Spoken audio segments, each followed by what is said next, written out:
देखिए, अपनी जो प्राचीन सनातन पद्धति रही है, जो सनातन संस्कृति की पोषक जो संस्कृति रही है, उस संस्कृति के अनुसार यदि हम बात करें, तो जो हमारा जो पंचांग का निर्माण होता था और पंचांग के जो 5 अवयव होते थे, तिथि, वार, नक्षत्र, योग, करण इत्यादि, वो सारे अवयव मास हुआ, पक्ष हुआ, अयन हुआ, ऋतु हुआ, ये सारे अवयव आपको इस वैदिक घड़ी में निश्चित रूप से दिखाई देंगे। जो आप ऊपर का जो हिस्सा देख रहे हैं, जहाँ पर सिंह लिखा हुआ है, इसका मतलब है वो सूर्य जो है आज सिंह राशि में प्रवेश किया हुआ है। 1 महीने तक सूर्य जो है सिंह राशि पर रहता है। उसके नीचे आप देखेंगे तो जो ज्येष्ठा नक्षत्र लिखा हुआ है, उसका मतलब ये है कि अभी जो है वर्तमान समय में चंद्रमा जो है ज्येष्ठा नक्षत्र पर चल रहा है। लगभग चंद्रमा एक नक्षत्र पर 1 दिन का रहता है। उसके नीचे नवमी तिथि आप देख रहे होंगे, तो आज नवमी तिथि है। उसके ऊपर थोड़ा-सा आप देख रहे होंगे कि विश्व देव लिखा हुआ है, जो 6 लिखा हुआ है, 6।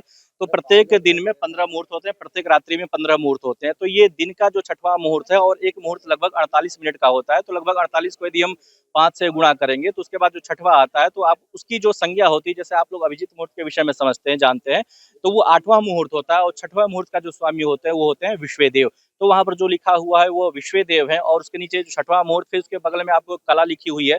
कला का मतलब होता है घटी। एक दिवस में 30 घटी होती है और एक रात्रि में 30 घटी होती है। मतलब दिन और रात्रि को मिलाकर के 60 घटी का परिमाण होता है और वो लगभग 24 घंटे में उसको विभाजित किया जाता है। तो लगभग 1 घटी का यदि हम देखें तो 24 मिनट का काल होता है। तो अभी आप देखेंगे तो उसमें अभी लगभग 19 कला बीत चुकी है, मतलब 19 घटी बीत चुकी है लगभग। अभी देखेंगे 24 जैसे ही होगा, फिर वो परिवर्तित हो जाएगा। जैसे 24 मिनट बीतेगा, वो वहाँ से वो परिवर्तित हो जाएगा घटी घटी का जो माप है। उसके बगल में आप देखेंगे तो काष्ठा लिखा हुआ है, तो 1 घटी का 60वां हिस्सा जो है उसे काष्ठा कहते हैं या विकला कहते हैं।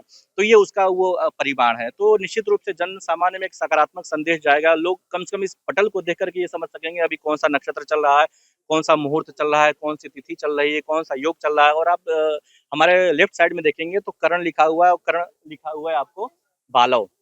तो बता दें कि तिथि के आधे भाग को करण का, जैसे तिथि, वार, नक्षत्र, योग और करण, जो 5वां हिस्सा होता है वो होता है करण। तो एक तिथि में 2 करण होते हैं, 7 चल करण होते हैं, 4 स्थिर करण होते हैं। तो बब, बालव, कौलव, तैतिल, गर, वणिज और विष्टि।